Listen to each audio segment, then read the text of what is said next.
Hi, I'm Peggy Benz from Destiny Driven Coaching. Just wanted to give you a quick for today. People long for new but think old. They want new but speak old.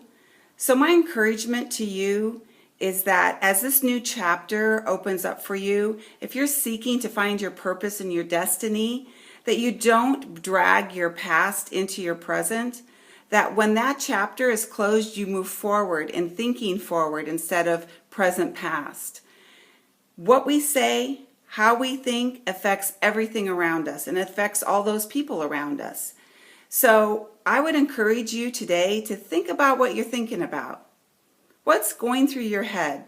Because ultimately, that's going to make a difference on your emotions. Your emotions then make a difference on your decisions. Your decisions then make a difference on your actions. Your actions then make a difference on your destiny and your character.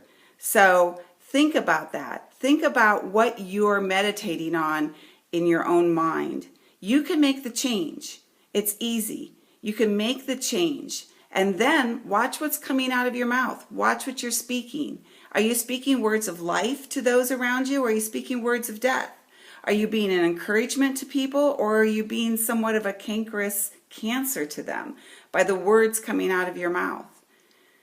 The more you become aware of this, the more you think through this, the more you decide to make changes, it is going to so highly affect your life and the lives of those around you. In fact, it's one of the fastest ways to make a huge change in your own life. It's a process. It's not something that happens instantly. I understand that. It's a get up, fall down, get up, fall down. But it's worth it. It's worth taking that time to really process and think about what you're thinking about and think about what you're saying on a daily basis, not just to those around you, but what are you saying to yourself? Sometimes we're our own worst enemy. We're the ones speaking so much death into our own lives.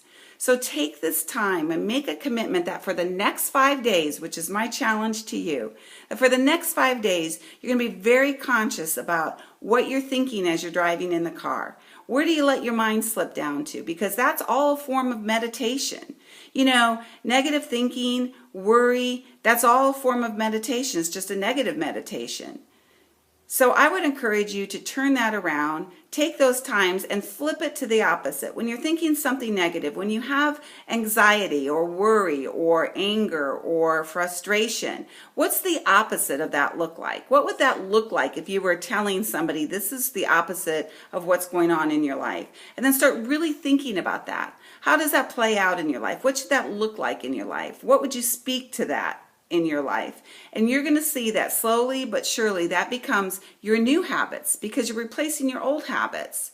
It takes time. It's like this big river, and sometimes we have to start channeling it off, and it takes time for that new erosion to come through. But the benefits and the change in your life is so worth this exercise. 5 days, that's it. It's not even a whole week. Just 5 days of being conscious. If you have to write it down on a sticky pad, write it down on a sticky pad.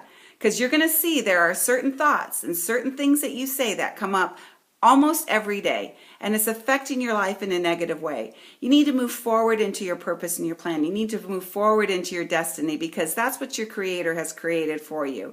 And God has so much more for you on the other side. Thanks for listening and have a super great day.